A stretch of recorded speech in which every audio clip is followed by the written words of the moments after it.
All right, Angela. We were expecting to see you guys fight in October now, and you move it up 2 months. How exactly did this come about? She said that the UFC approached her. Is that true? Yeah, I didn't call her. The UFC hit me up on Tuesday and they asked if I wanted to fight in San Diego, and I was like, yeah, of course. But they wanted to fight at 125, and that was the only stipulation for me. I definitely wanted it to be at least close to 115, so we settled on a catch weight at 120. But I was stoked to get the chance to fight in San Diego because I've always wanted to fight in hometown, and this is going to be my first time. When she was in here, she said she probably could have made 115, but someone asked her if it took for 120. She said, sure. Could you have made 115 if they had asked you? Yeah, yeah, for sure. So it's good that she said that too. I was hoping that she was on the smaller side. I remember she fought at 125 and weighed in a little under, so I was happy that she was willing to go down a little bit. And in terms of her skill set, she's one of these fighters like yourself that she wants to fight like every few weeks. I mean, Yeah. she said the time between her last fight and now was a long time, and it's because the UFC didn't ask her. So, what do you make of her as an opponent and what she brings to the table? I think she's a gamer.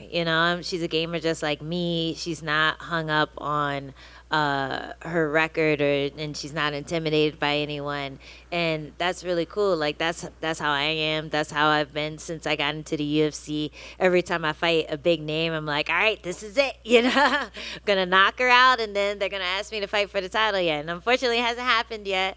But that's the mindset going into each fight, and I feel like she has a similar mindset. How much did you know about her before being paired up with her? Because I believe Jessica beat her in her Yeah. UFC debut, right? So you probably helped her with the preparation for that. So how much did you know about her?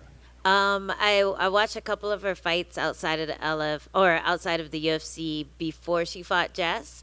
So we knew she was gonna be tough. We knew she was gonna be a hard fight, and we knew she liked to pick people up and put them down. So that's really what I knew about her before she fought Jess. And then working ESPN, I was able to not commentate, but do like the desk work when she would fight a couple, I think 2 times at least. So I knew a little bit about her, and just she impressed me. I think it's the mindset more than anything. The fact that she's so willing to get in there. There's so many girls you got to pull teeth to get them to show up to fight week, or get them to sign a contract, and she's just happy to be there. So I always respect a fighter like that because they're so rare. And when she was in here, last question for me, she seems pretty confident that given the large amount of Hispanic fans here, that she's going to get cheered, even though you're fighting in San Diego. So what do you make of that? And are you expecting to be cheered, obviously, against her? Man, I don't know. I keep it pretty quiet in San Diego. I'm not running around like throwing parties or whatever. So we'll see. It's a big Mexican town. Like all my training partners or half of them are Mexican. So so we'll see. We'll see if that makes a difference with the pop when she comes out. But man, like I've lived here for 7 years and I love it here. And if anything, she can enjoy the crowd pop. I'm gonna enjoy being in San Diego for the rest of my life and not fucking Canada. Fuck that. How cool is it to be on the same card with your buddy Dominic Cruz? It's pretty cool. I don't often get to fight on the same card as people that I've like shared a workout room with, so it's gonna be exciting. I'm happy that I have enough space where I can decompress and actually enjoy the fights as opposed to just going on and then missing everything. Sometimes when your teammate or when a friend is too close to you on the fight card, then you miss it. You just kind of have to go back and check it out. So it's gonna be good. And then obviously fighting here, I have to imagine the second they moved you to San Diego, everyone and their mom asked you for tickets. You're very nice, so what is your go-to way of letting them down easy that they're not getting to the show for free? Just I already gave them to someone. Like, even if I didn't, no, I already promised somebody, and they asked me a long time ago, so I'm sorry. Now, in terms of the, fighters always talk about it like it's nice and it's epic, but it's a added level of stress. Everyone kind of wants to be part of the week, so to speak. Have you been able to manage that? Are you able to go home, or do you have everyone like, hey, Angela, I want to see you before you get out there? How do you handle all that?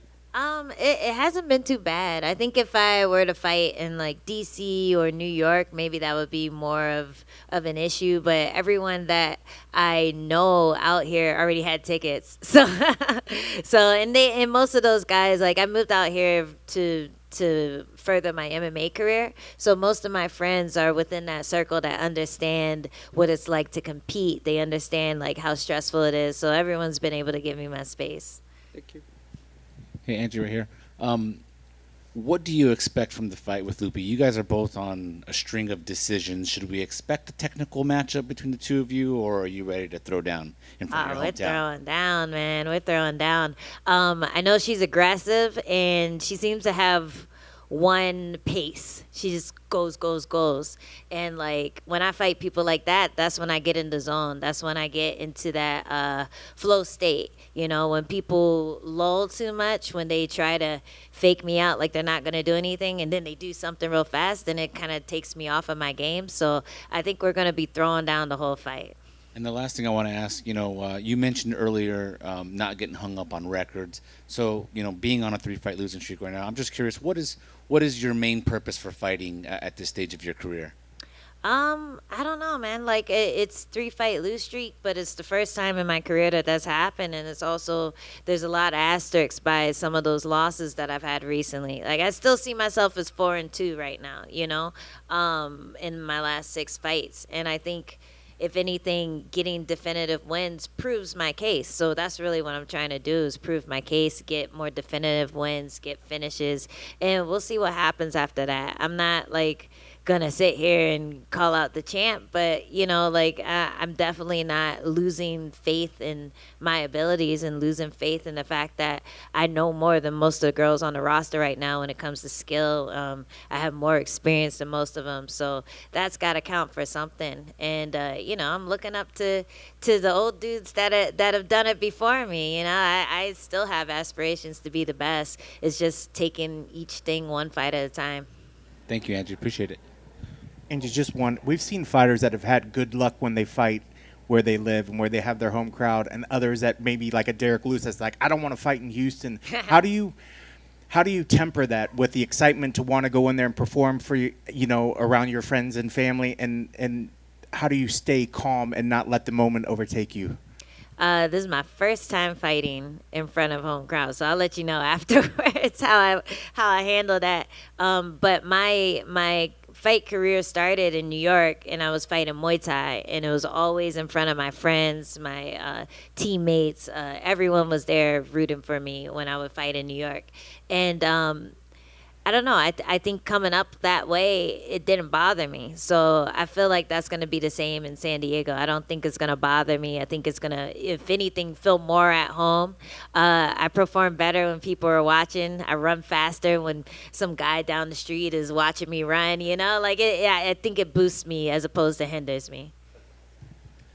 Well, kind of going off what you said, where you have a lot more experience than a lot of these women, you actually have the most fights in UFC strawweight history with 20. So Hey. I think you debuted, you were 1-0, 2-0 at that point, right? So you grew as a fighter here in the UFC. So were you aware of that record, and how proud of you of that record? I think I wasn't sure if it was 20 or 21.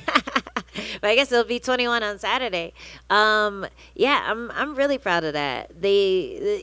And people will always look at my losses and be like, why is she still here? But they forget that I came in with one fight. I got kicked out. I came back, fought more, continued to fight the best of the best. So it's deceptive, my record is, as opposed when you look at that and compare it to the fighter that I am. I'm very proud of what I've done. I think a fighter like Loopy is on her way to doing something like that too, just being ready to go, always taking the biggest challenges, and it's something that a lot of people are scared of doing. And so I hold a lot of pride in just looking competition in the eye and saying I don't give a fuck, let's go, let's fight. This is what we're here to do. We're here to throw down. Cool. Okay. Thanks, guys.